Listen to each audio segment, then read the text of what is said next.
Hello students, कसे आहात? Hopefully you are all fine.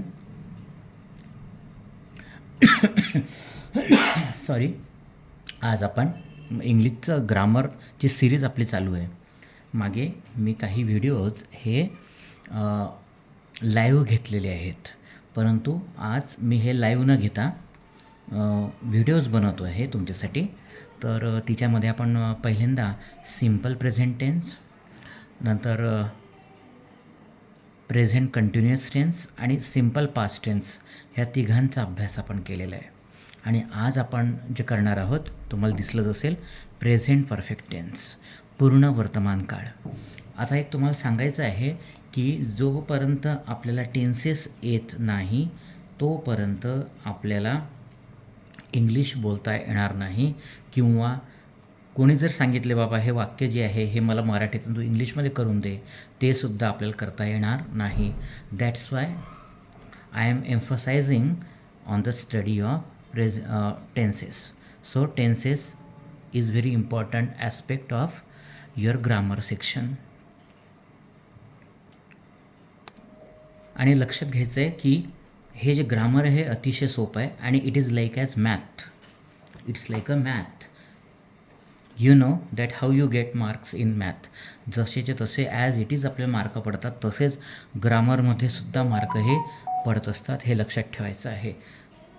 म्हणून पण त्यासाठी मात्र आपल्याला एकच आवश्यक आहे की आपण चांगल्या रीतीनं हा जो ग्रामरचा अभ्यास आहे हा व्यवस्थित आपला झाला पाहिजे, हे लक्षात ठेवायचं आहे.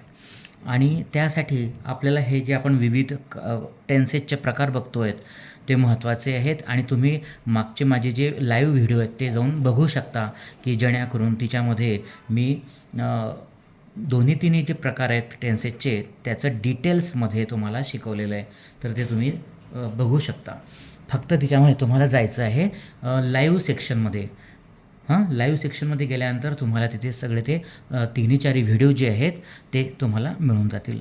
आज आपण लाईव्ह व्हिडिओ न करता आपण आज साधा हा व्हिडिओ रेकॉर्ड करून मी तुम्हाला देतो आहे. आणि हिच्यामध्ये आज आपण बघतो आहोत तो आहे प्रेझेंट परफेक्ट टेन्स. त्याला मराठीतनं आपण म्हणतो पूर्ण वर्तमान काळ. आता हिच्यामध्ये मी तुम्हाला एक फॉर्म्युला लिहून देतो की जो याचा फॉर्म्युला आहे कुणाचा, प्रेझेंट परफेक्ट टेन्सचा. तर सुरुवातीला तिच्यामध्ये येतं बघा सब्जेक्ट. सब्जेक्ट म्हणजे जो सेंटेन्समध्ये कृती करतो तो, जो ॲक्शन करतो तो, मग ते प्रोनाऊन असेल किंवा नाऊन असेल. प्लस हॅव किंवा हॅज.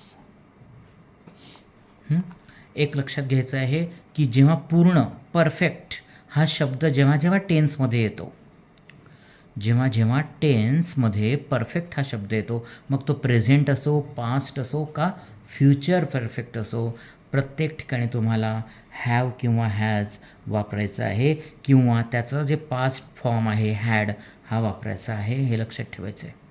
आता आपण प्रेझेंटचा विचार करतो आहे म्हणून फक्त आणि फक्त आपल्याला हॅव किंवा हॅजचाच उपयोग करायचा आहे, हॅडचा नाही. कारण हॅड हे भूतकाळी रूप आहे, हे पास्ट फॉर्म आहे हॅव किंवा हॅजचा. म्हणून आपल्याला इथे फक्त दोन गोष्टींमध्ये तेवढं लक्ष द्यायचं आहे. प्लस अजून काय येतं तर नंतर येतं PPT ऑफ व्हर्ब.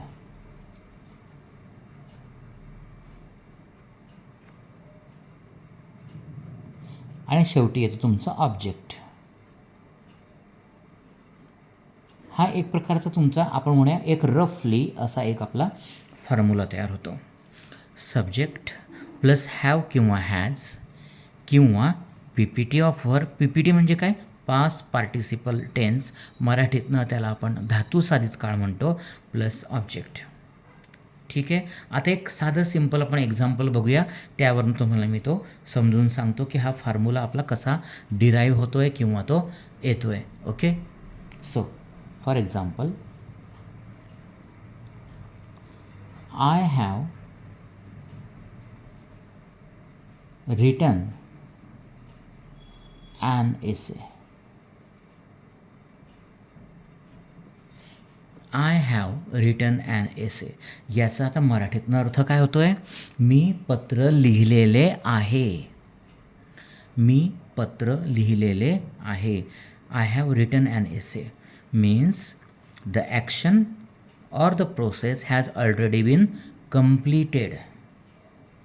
हिच्यामध्ये जी कृती आहे ती पूर्ण झालेली आहे, जी ॲक्शन आहे ती पूर्ण झालेली आहे. आणि ते पूर्णत्व दाखवण्यासाठी आपण दोन गोष्टींचा वापर करतो. ते म्हणजे हॅव वापरले आहे इथे, आणि नंतर आपण पी पी टी, हा बघा हा पी पी टी मी जे दाखवतो आहे हा पी पी टी आपण वापरतो.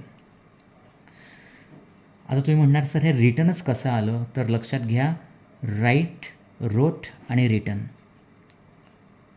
हे व्हर्बचे राईटचे प्रकार आहेत. आता मी इथेच तुम्हाला लिहून देतो म्हणजे तुम्हाला फटकन कळेल. फॉर एक्झाम्पल जसं बघा, राईट आहे हा प्रेझेंट फॉर्म आहे. त्याचा पास्ट फॉर्म जर केला तर काय होतो?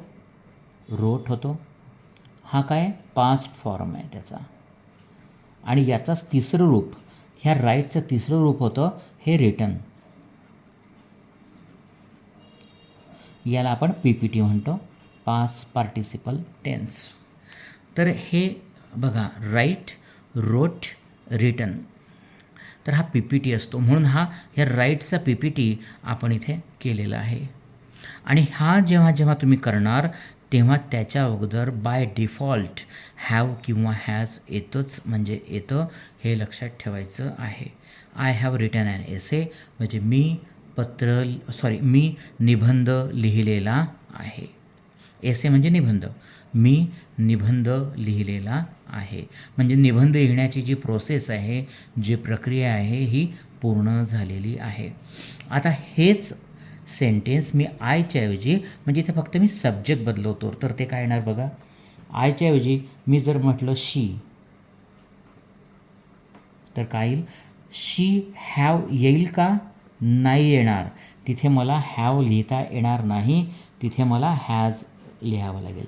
शी हॅज, आणि बाकीचं जे सेंटेन्सचा भाग आहे तो ॲज इट इज.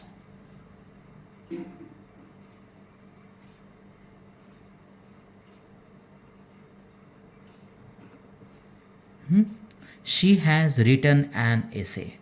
तिने निबंध लिहिलेला आहे. तर इथं बघा, इथे मी काय केलेलं आहे, फक्त सब्जेक्टच्या ठिकाणी शी टाकलं म्हणून हॅज येतं आहे. हे बघा, हे हॅज जे आहे हे आपण म्हणू हॅव आणि हॅजचे हे रूपं आहेत, तर हे हॅज मी लिहिलेलं आहे. आणि रिटन हे जसंचं तसं, ॲन एसे हा जसाचा तसा. तर हॅव कधी वापरायचं आणि हॅज कधी वापरायचं याचा नियमसुद्धा मी इथेच तुम्हाला लिहून देतो, जेणेकरून तुम्हाला कळेल. आता बघा, जेव्हा आय, वी किंवा आपण म्हणूया यू, दे असेल, हे बघा आय, वी, यू, दे असेल, त्यावेळेस आपण काय वापरतो? हॅव वापरतो. कुठं? पूर्ण वर्तमान काळ म्हणजे प्रेझेंट परफेक्ट टेन्समध्ये आपण काय वापरतो? हॅव वापरतो. ज्या ठिकाणी सब्जेक्टच्या ठिकाणी आय, वी, यू किंवा दे येतो तिथे आपण हॅव वापरतो. आणि हे बघा, ही, शी, इट किंवा योगिता किंवा आपण म्हणूया संजय, हे नावं जेव्हा एकेरी येतात ना तेव्हा त्यांना आपण म्हणतो थर्ड पर्सन सिंग्युलर नाउन्स. त्यावेळी आपल्याला वापरायचं आहे हॅज. मला असं वाटतं हे तुम्हाला कळलं असेल की आय, वी, यू येत असेल तर हॅव, ही, शी, इट किंवा योगिता, संजय, राजू असे नावं येत असतील कर्त्याच्या ठिकाणी तर त्यावेळेस आपण हॅज वापरायचं आहे. राहील लक्षात. आता बऱ्याच विद्यार्थ्यांना हे कन्फ्युजन असतं की हॅव कधी वापरायचं किंवा हॅज कधी वापरायचं, तर हे त्याचं मी एक्सप्लेनेशन दिलं आहे. बरोबर आहे. आता डोळे बंद करून शांत चित्तानं जेव्हा तुम्ही डोळे बंद करणार आणि हे बघणार त्यावेळेस तुमच्या डोळ्यासमोर येईल आय, वी, यू, दे असेल तर हॅव येतं, ही, शी, इट किंवा थर्ड पर्सन सिंग्युलर असेल तर येतं हॅज येतं. आणि त्यानंतर तुमचं काय येतं PPT येतो. हे लक्षात ठेवायचं आहे. ओके, मला असं वाटतं हे बऱ्यापैकी तुम्हाला कळलं असेल. आता अजून आता हे राईट, रोट आणि रिटन हे इररेग्युलर व्हर्ब्स आहेत. इररेग्युलर म्हणजे काय की त्यांचा पास्ट आणि PPT हे वेगवेगळे असतात. पण जवळपास 90 ते 95% इंग्लिशमध्ये जे व्हर्ब्स आहेत त्यांना आपण ED लावतो आणि ते EDमध्ये मात्र कोणताही बदल होत नसतो. आता ते पण एक्झाम्पल आपण इथे बघूया. फॉर एक्झाम्पल दुसरे एक्झाम्पल घेतो मी. आय हॅव स्टडीड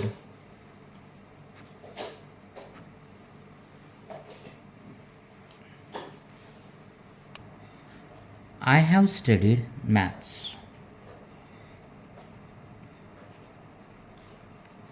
ठीक आहे, आय हॅव स्टडीड मॅथ्स. आता यामध्ये बघा मी लिहिलेलं आहे हे सब्जेक्ट आपल्या ॲज पर आपल्या फॉर्म्युला. आय म्हणजे सब्जेक्ट त्याला, हॅव PPT आणि ऑब्जेक्ट आहे हा. आता या ठिकाणी त्याचा अर्थ काय होतो मराठीतनं की मी मॅथचा अभ्यास केलेला आहे. म्हणजे काय, ही जी प्रक्रिया आहे अभ्यासाची ही पूर्ण झालेली आहे.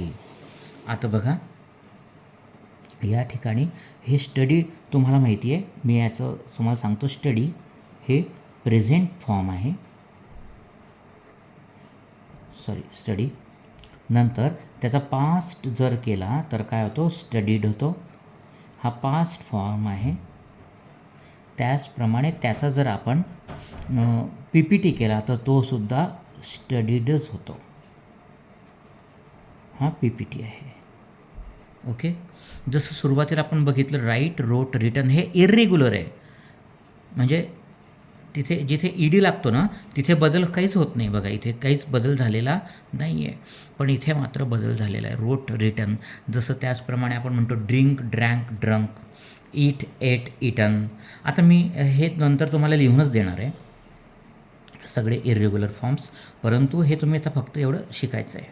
ओके, आणि हा जो स्टडीड वापरला आहे हा पास्ट टेन्सचा नाही तर तो PPTचा स्टडीड वापरलेला आहे, हे लक्षात ठेवा.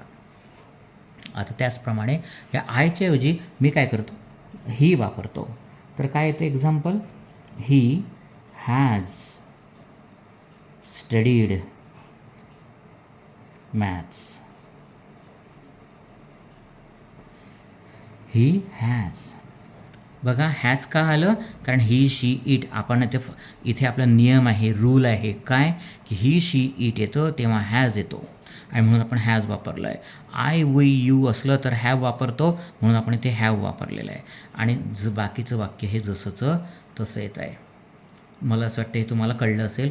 खूप सोपं आहे, फक्त थोडंसं लक्षात ठेवण्याची गरज आहे. आता अजून आपण एक्झाम्पल बघूया.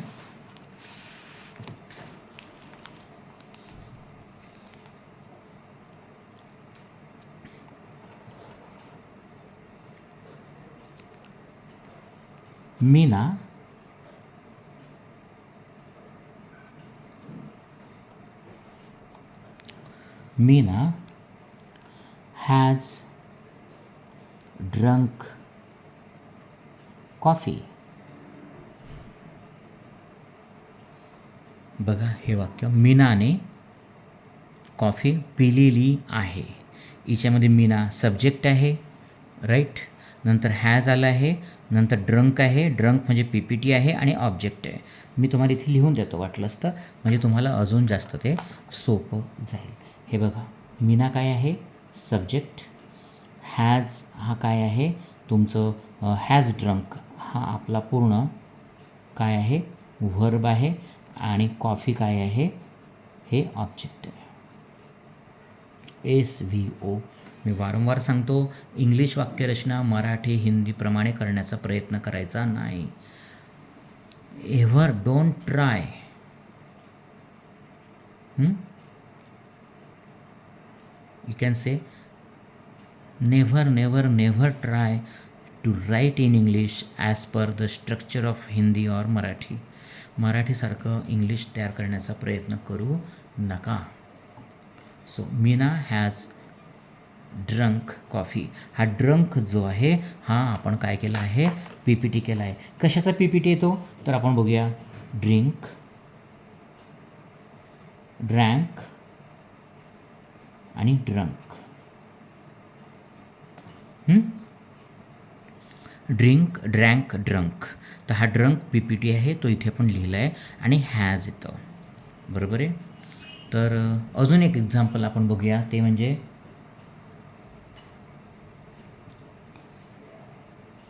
Rama has eaten a fruit. Rama has eaten a fruit. Ram हा बघा सब्जेक्ट आला आहे. राम हा थर्ड पर्सन आहे म्हणून आपण इथे वापरलेला आहे हॅज. नंतर ईट, एट, इटन. त्याप्रमाणे ईट्सचा पास्ट पार्टिसिपल काय आहे, इटन, आणि हे ऑब्जेक्ट आहे. सब्जेक्ट, व्हर्ब आणि ऑब्जेक्ट. ओके. रामने फळ खाल्लेलं आहे. अजून आपण बघूया. Lata has sung a song. आता इथे बघा लता हे सब्जेक्ट आहे, थर्ड पर्सन सिंग्युलर आहे म्हणून आपण हॅज वापरला आहे. संग, सिंग, सॅंग, संग. सिंग, सॅंग, संग. संग काय आहे, PPT आहे, पास्ट पार्टिसिपल टेन्स आहे व्हर्बचा म्हणून आपण संग लिहिलं आहे. म्हणजे इथे सब्जेक्ट हे दोघे मिळून झालं व्हर्ब आणि हे अ सॉन्ग काय झालं, ऑब्जेक्ट. ओके. लताने गाणं गायलेलं आहे. त्याचप्रमाणे आम्ही अजून एक एक्झाम्पल घेतो.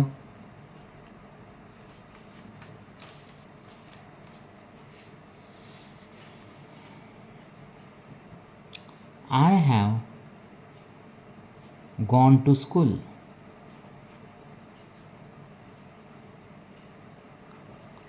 I have gone to school. मी शाळेत गेलेलो आहे. इथे आय आहे. आय म्हणजे फर्स्ट पर्सन आहे, फर्स्ट पर्सन आहे म्हणून आपण इथे वापरलेलं आहे हॅव. गॉन हे PPT आहे, कशाचं, गो, वेंट आणि गॉन. आणि हे बाकीचं स्कूल जसंचं तसं येतं, हे लक्षात ठेवा. अजून एक एक्झाम्पल आपण इथे बघूया, त्या रीतीनं कसं होऊ शकतं ते.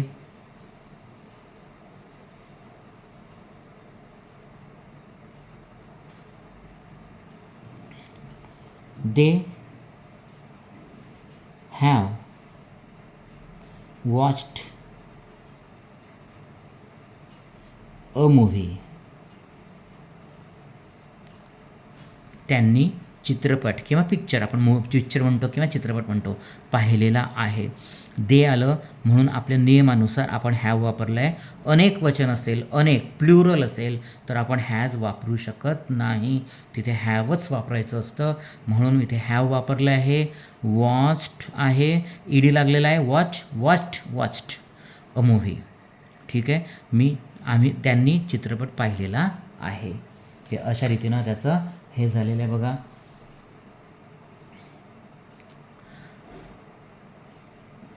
तर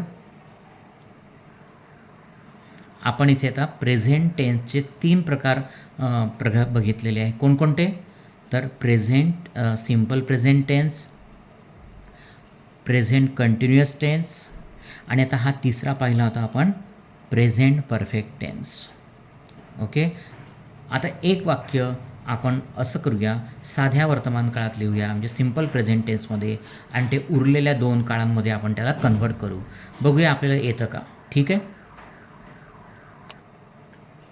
आता बघा आपण एक एक्झाम्पल बघू. They painted a room.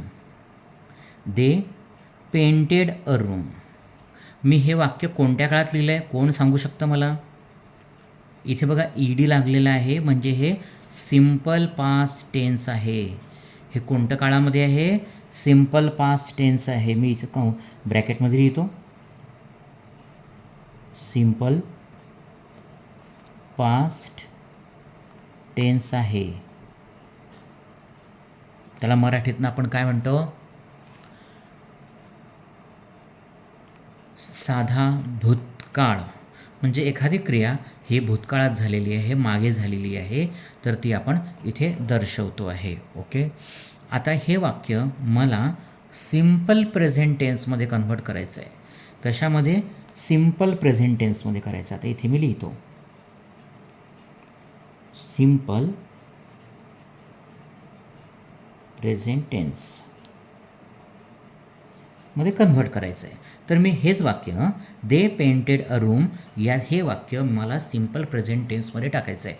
तर मी कसं रिटर्न करू शकतो ते बघा. दे हे जसंचं तसं आलं. ओके. आता प्रेझेंट टेन्स म्हटला म्हणजे हा ईडी येईल का व्हर्बला? नाही येणार. म्हणून आपण हे व्हर्ब जे आहे ॲज इट इज लिहूया, पेंट, आणि अ रूम हे सुद्धा as it is, they paint a room. Okay. म्हणजे हे झालं सिम्पल प्रेझेंट टेन्समध्ये. आता हेच वाक्य मला प्रेझेंट कंटिन्युअसमध्ये करायचं आहे. कोणतं वाक्य? They painted a room. हे जे वाक्य आहे हे वाक्य मला कशात कन्व्हर्ट करायचं आहे? मी इथे खाली वाटलं असतं लाल पेनात लिहितो म्हणजे तुम्हाला कळेल. प्रेझेंट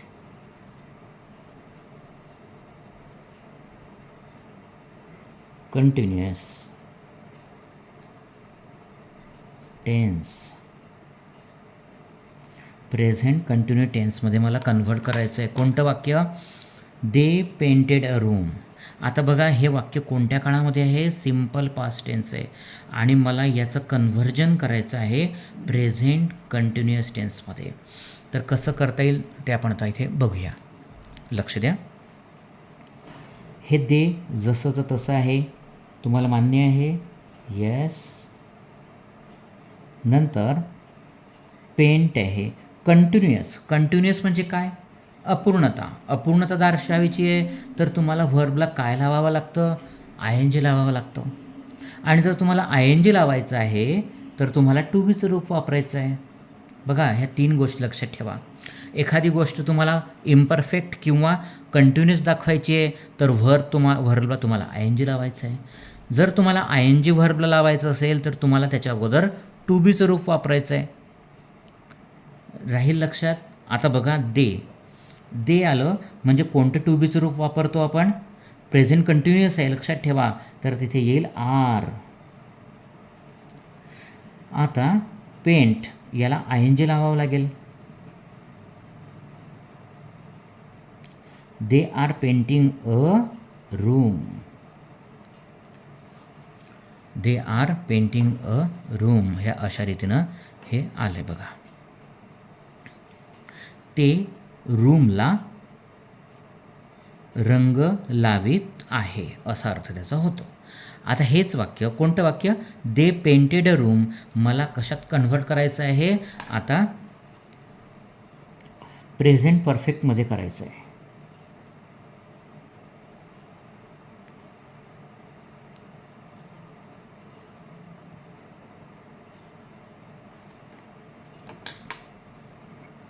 कोणतं वाक्य?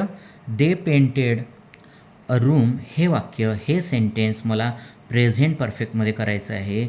तर ते मी कसं करू शकतो? आता बघा हे दे ॲज इट इज येणार. आता परफेक्ट टेन्स आहे. परफेक्ट म्हणजे तुम्हाला जो व्हर्ब आहे त्याचा पी पी टी वापरायचा आहे, राईट? आणि जर पी पी टी वापरायचं आहे तर तुम्हाला हॅव किंवा हॅज वापरायचं आहे. कारण प्रेझेंट परफेक्ट आहे. प्रेझेंट परफेक्ट आहे म्हणून हॅव किंवा हॅज वापरायचं आहे. मग आता आपला नियम येतो की प्लुरल असलं तर हॅव येतो, म्हणून इथे मी काय वापरलं? हॅव वापरलं. त्याचप्रमाणे इथे ह्या पेंटचं तिसरं रूप काय होईल? Paint, painted, painted.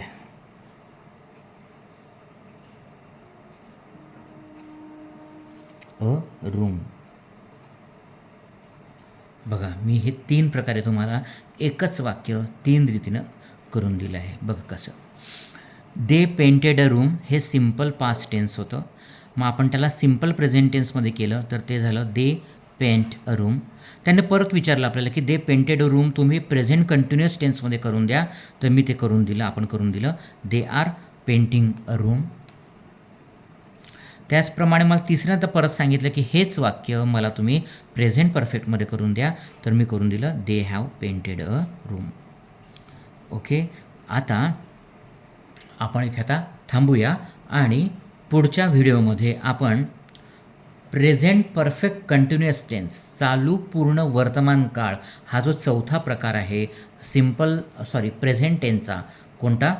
Present perfect continuous tense, याचा अभ्यास करणार आहोत.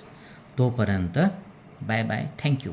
व्हिडिओला निश्चित लाईक करा, चॅनलला सबस्क्राईब करा, मित्रमंडळींना सुद्धा तुम्ही तो शेअर करा.